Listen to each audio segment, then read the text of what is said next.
Good morning, everybody. Now, the Labour government has continued its attack on farmers and the war on farms. And the latest announcement is that 10% of farmland is going to have to be given over to climate and environmental targets. This is literally decimating the farming industry in the UK. Now, I've got nothing against looking after the environment, but it shouldn't be done in the manner that climate alarmists want it to be done. And this includes the whole of the Uniparty, Labour, Tory, Lib Dem, Green. But of course, the Labour Party in power in the UK at the moment is the most destructive government that we've had for a very, very long time.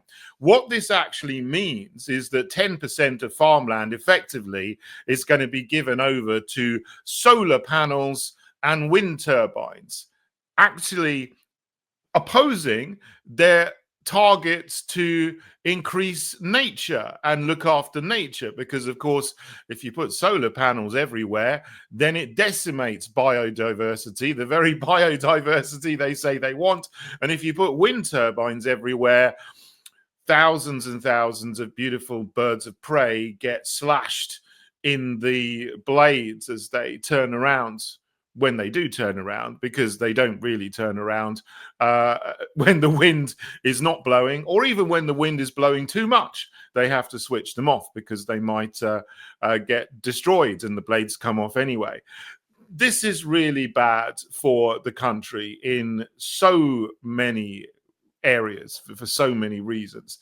The only people that really benefit from this are people who are making money from government subsidies. And an example in point is Dale Vince, who's given the Labour Party £5 million and has just had a 524 hectare solar farm in Lincolnshire approved. And some of it is going to be on prime agricultural land. Prime agricultural land that we need for growing foods, because this country is not self-sufficient in food as it is. We import something like 54% of our food from abroad. That's really far too low. If anything happens, there would be a famine in this country. You know, if we suddenly could not get imports of food from abroad, we haven't got to that situation yet. No, thank God. But if something does happen and we need to be self-sufficient in food, well, we simply aren't. There's not enough food for everybody in the country to go round. So we need to aim to be self-sufficient in food. And the worst thing we can do is to say 10% of farmland is no longer going to be used for growing food or keeping animals, which can provide us with food and dairy products like cows and sheep.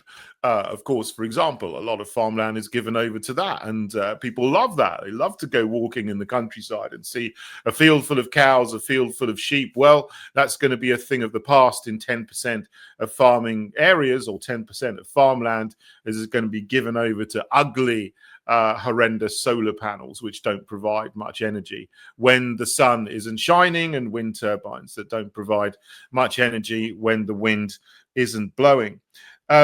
In the speech that announced this, it was given by the DEFRA secretary, Steve Reed. He talks about maintaining long-term food production when it's going to do anything but. He talks about protecting high-quality agricultural land when it's going to do the exact opposite. And another thing that's mentioned is unlocking growth. Now, whenever a government minister talks about unlocking something, it's to do with some harebrained scheme which is only going to give money to public-private partnerships and the people that profit from that. People who are on board with whatever agenda is being pushed, whether it's the climate agenda, the woke agenda, the replacement migration agenda, unlocking housing, and then people who are building these horrible carbuncles to put migrants in make a lot of money. Unlocking energy, again, that means these things that don't provide any energy, while at the same time they're actively destroying and dismantling our perfectly good carbon-based energy infrastructure that's provided cheap, continuous, reliable energy for over 150 years. They're dismantling all of that for ideology and replacing it with something which is expensive, discontinuous, and unreliable, and just makes money for the people who are in the club. It really is disgusting, and it is destructive to our way of life, to the countryside, to the economy, and to anybody except people who get these government subsidies.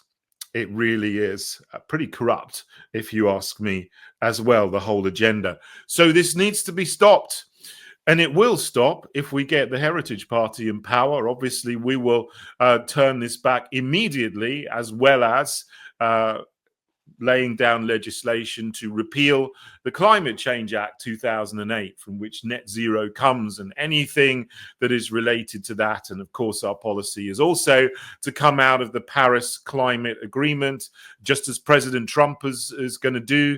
I think he did do it in 2016. I'm not sure whether he's done it yet, but I'm sure there's an executive order somewhere in the United States, whether it's happened or whether it's going to happen in the next week, to take the United States out of the Paris Climate Agreement.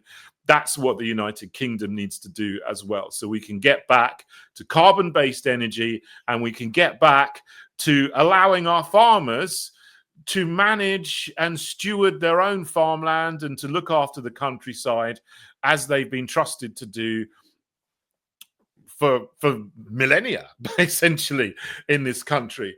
And we need to stop trying to impose these restrictions and regulations which are completely ideological and unscientific and nonsensical on them, and it means that they can't grow the food and produce the food that we need in this country. We need to get to be self-sufficient in food and self-sufficient in energy, and those are the principles on which all the Heritage Party's policies in terms of energy and the environment are founded upon.